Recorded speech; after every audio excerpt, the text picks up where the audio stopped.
I remember him looking at his phone, he's like, we have 10,000 downloads. And then an hour later it was like 20,000.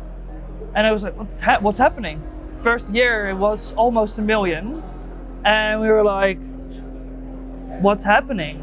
Hi, this is Vicky from GameByte, and today we have an interview with one of the devs behind a game franchise that's very close to my heart, We Were Here. I asked Lucia de Visser, the managing director of Total Mayhem games, about how We Were Here evolved from a student project to a successful series, and talk about the behind the scenes of their newest game, We Were Here Forever.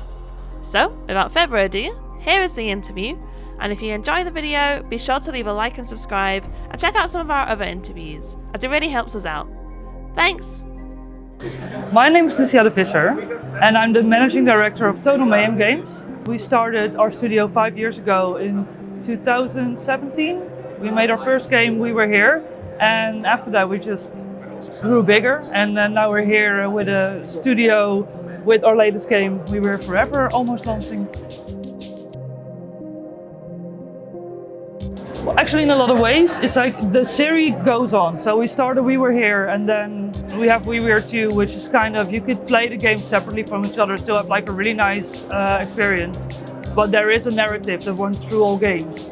But we as a studio grew bigger, like every year. We got more expertise. We got a full-time animator, and we got more designers and more amazing artists. And actually, our potential grew with the years that we launched a new game.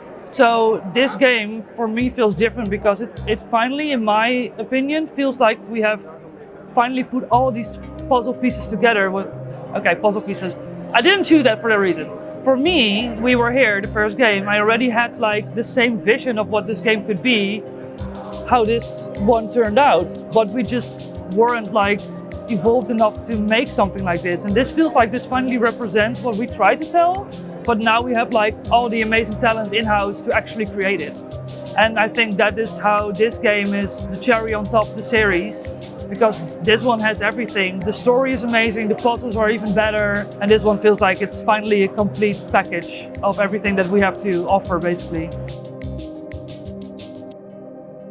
The puzzles, it's always very difficult because we have a few things to keep in the back of our mind, and it's like sometimes you want to develop something because you have a really great puzzle idea, but you just you're not really sure where to put it. And sometimes you have like this amazing area because you have a narrative and you want to design, of course, for the narrative, because you have to escape Castle Rock, so it has to be somewhere in a castle, and you want to be outside in the snow, and you have certain areas that you have to keep in mind. So sometimes the puzzle is designed specifically for an area, but sometimes we created an area around the puzzle because the puzzle concept was, for example, so good that we were like, we need this puzzle, we just need to design a place in the game so we can actually develop a puzzle. Have you got an example of that? This one. This is actually the latest game designer who joined our team. He's I love this guy so much because he's so creative. And actually we already kind of had all the puzzles in line that we were going to produce for this game. And he said, I have a puzzle idea and I would really like to pitch it. But my producer and I had to make a decision and say like, we would really love to, but we just don't have the time anymore because we need to launch this game in time. And then a few weeks later he came back to us and he said like, okay, I know you told me not to, but in my free time, I actually made a prototype. And we were like, dude, A, love it, but B, don't work so much, like think of your health. But he said, no, but I really had a great feeling with this puzzle. And then he showed us the concept of this puzzle and we were like, dude, this is really good. And then we were like, okay, other puzzle, go away, we take this one. But the puzzle is magic-y, like where are you gonna put it? So we created actually in the narrative a way to make this puzzle possible in the game and not break narrative. When we were in our student group, we started as a student group on the Hogeschool Rotterdam in the Netherlands. And we had to develop a game, like a 3D player game, but just like from something that we found interesting. We had no rules except for that it has to be like a full game with a start and an end, and then we had to put it on Steam afterwards. And we were really, as a group, looking like at what do we miss? What do we feel like is not there at this moment, and what would we like to make, and where does our passion lay, you know? And then one of our co-developers, which is still in the team, he said like, yeah, I'm really fond of asymmetrical co-op games, because there was of course Portal 2, and we know that a lot of people who love Portal 2 actually never after that really had a game that kind of gave the same feeling, like this journey that you do together, and that you're working towards a bigger goal, and that you have the feeling of accomplishment when you finish something together, and that you feel like, oh my god, we did this, you know? And a lot of games were really competitive or kind of aggressive, and we felt like, yeah, we need to do something that makes people connected and make people feel like they can rely on each other and have a great like experience together. So we looked at some other games, and I think our biggest influences are Amnesia, because of the suspicion, like the suspicious feeling that you have to look over your shoulder and kind of never really sure if something could happen or not. We really love Keep Talking, Nobody Explodes, because of the asymmetrical like explaining, and Mist because of the puzzle games.